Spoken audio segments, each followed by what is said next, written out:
একটা দোয়া পড়বেন, আপনি 10 লক্ষ নেকি পাবেন ইনশাআল্লাহ। কত লক্ষ? 10 লক্ষ।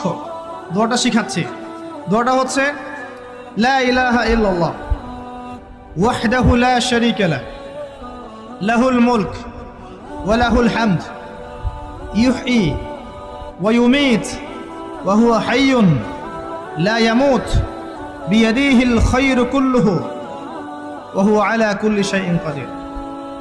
একবার পড়লে 10 লক্ষ নেকি